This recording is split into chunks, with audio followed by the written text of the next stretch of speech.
I'm Vassel. Welcome to Week in Review. This is where we take a look at all the reviews we did last week and give you short summaries of them. You watch these and you go, that would be interesting to learn more about that game. Well, then you're in luck because in the description I put a link to each of the reviews and you can then watch the full review. You ready for the short summaries? Here they are. Hey everybody, Garcia here. Last week I reviewed a few different games. Let's talk about them.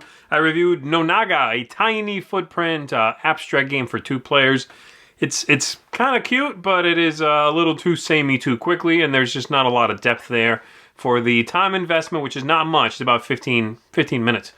There are other better abstract games that give me more oomph for my time, and so I just wasn't particularly wowed with it. It's very, very okay.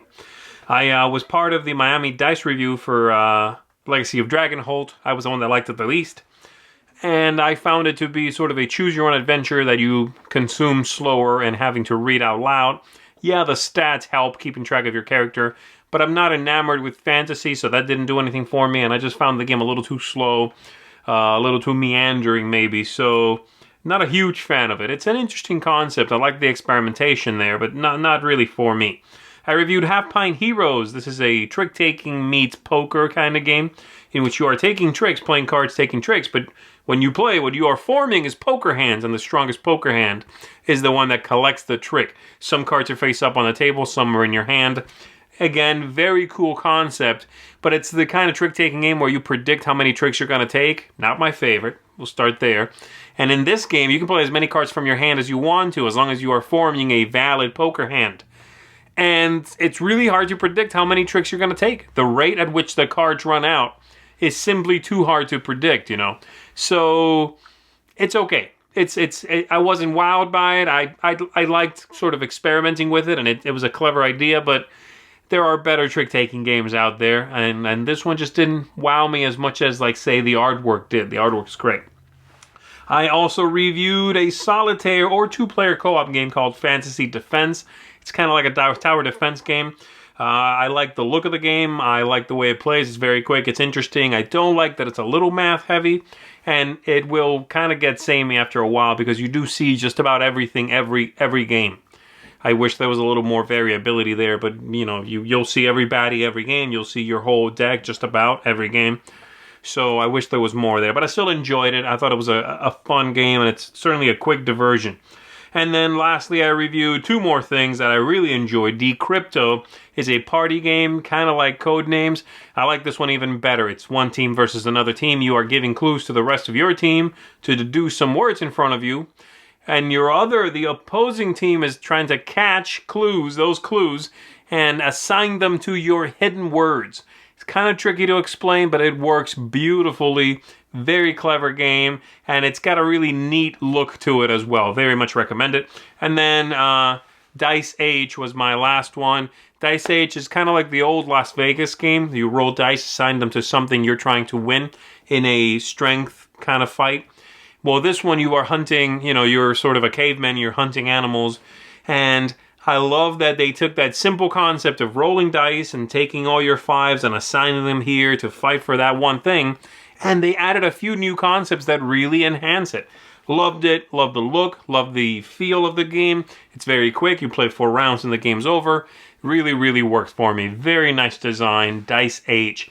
And that's it for me. I will see you all next time. Hey folks, welcome back to another Week in Review. Got a few videos done for you this week. Did a video called Star Plus, a review for this one. This is put out by Corbria Board Games, and it has a real Uno feel to it, which is normally a bad thing, but there are some caveats that I provided for in the video. I still rated it only a 5 because it is a middle-of-the-road game for me, but it's a decent card game, good for families, I think. Check out the review for more. Did another one called Spirits of the Forest. This is a pretty neat Michael Schacht game that's being put out by Thundergriff Games, and it's a set collection game with some Interesting scoring and that type of thing in it as well. It looks really good on the board. You can check out my video for more on that, but I gave it a 6 out of 10.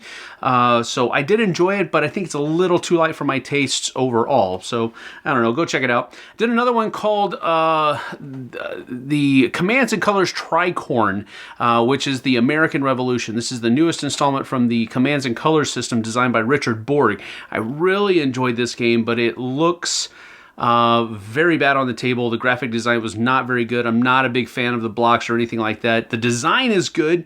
The gameplay is good, but just a few things that put me off for it. It fell at a 7 out of 10 for me, which is still a pretty good rating, but it could have been higher had all those other elements been a little bit better for me. We also did a Miami Dice this week, Tom, Z, and I, for the Legacy of Dragonholt from Fantasy Flight. And this is a kind of a choose-your-own-adventure role-playing game hybrid. That it's pretty neat. We did a spoiler-less review. Gave it a 7.5, really. I did enjoy it, but I don't know how it's going to fall because we haven't played everything that's in the game yet. So go check out our review. We'll see what you think. Also did another review for Cafe Fatale. This is what I'm going to count as a kid's game, basically, but it's more than that. It has a very Las Vegas feel to it in that you're rolling dice and you're attributing to these different tables, trying to get the morsels from those tables. I liked it. Really fun. Good components. Gave it an 8 out of 10. And then finally, it did a Throat Punch Lunch episode, another one. And my contributors did a great job, had a couple of new ones in there, and also gave a little segment there where I talked about 5 games that I'm going to be reviewing in the next month. I just have to get some plays under my belt for them, but I'm really looking forward to it. So you can go check that out. It's a show that's nicer than it sounds. That's it from me. We'll see you on the flip side. And finally from me, Mishmash. This was a game that's basically Uno, where you're connecting cards, the top of an animal to the bottom of an animal. It's essentially Uno with different artwork, but some minor rules variations. Pass. Yim Yam. This is a push your luck style game, which I found humorous the first time through, and after that I was like, yeah, this is just a very, very minor push your luck game that even kids will get frustrated because the luck aspect is bigger than the push part. Unicorn Glitter Luck, another kid's game that I thought I would enjoy, more cooperative game, but just too much luck in this game really marred it. You can lose and there's nothing you can really do about it. House of Boing. This is a game in which you're bouncing balls into a thing. I mean, some people are going to get a big kick out of this. Oh, it's this cool little device. You knock things in. Yeah, but that's pretty much it. It's a neat device. Virulence. This is a fun little bidding game where you have a hand of cards and you're going to play a card each turn, and whoever plays the highest card takes a card from the middle. These cards will score points in different ways, so it makes a very nice conjunction of collecting cards for points and at the same time knowing the best time to play a card, or maybe even getting better cards for your hands for the future so that when you play a card you have the highest number. A lot of cool concept, and it has a little sciencey theme in it. Melody and I took a look at Drop Mix. This is the very, very, very hot game that's coming out. It's an incredible, amazing device that somehow mixes music together in cool ways. I like it. I think the games are okay at best. They're very, very lucky, silly games. The coolness of the device, though, is what makes it amazing. The music, I wish there was more music I liked in the game, but, you know, it is what it is. I still think the toy factor of it is really high. 5-Minute Dungeon. This is a game that's actually not 5 minutes, it's 25 minutes or so, where you're playing cards cooperatively as fast as you can to go through dungeon. Stellar production values, cool artwork, a lot of fun. I think this one's going to have a very wide appeal. We all took a look in Miami Dice at the Dragonholt game, in which we read books. I like this game. I like the idea of it. There are some problems with it. The text is perhaps a bit too verbose, but it's still really, well, for a solo person, it's fantastic. Even for a group, I have a good time with it, and it's actually kicking out Tales of Arabian Nights out of my collection because I think it has a more cohesive story to it. Heroes of Land, Air, and Sea. This is a fantastic 4X style game based on real-time strategy style games in which you each have a different faction, and you're all going to be fighting each other on the board and building up, and, you know, it's not too long of a game. It feels very meaty. You get to do actions on other people's turns. There's a lot going on. Magic and all that. Really cool. And it's a beautiful, gorgeous production.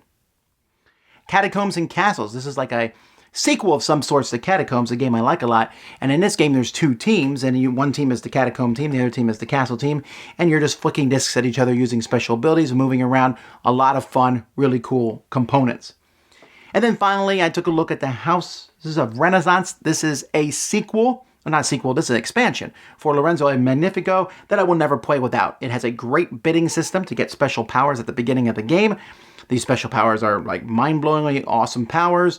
It also has a fifth player, which I don't care about, and then also another tower, special tower with cards from every color. Really great, cool stuff involved. That is Houses of the Renaissance. And that is our week in review. Thanks so much for watching, guys. Until next time, I'm Tom Vassel. You've been watching Week in Review on the Dice Tower. Happy New Year!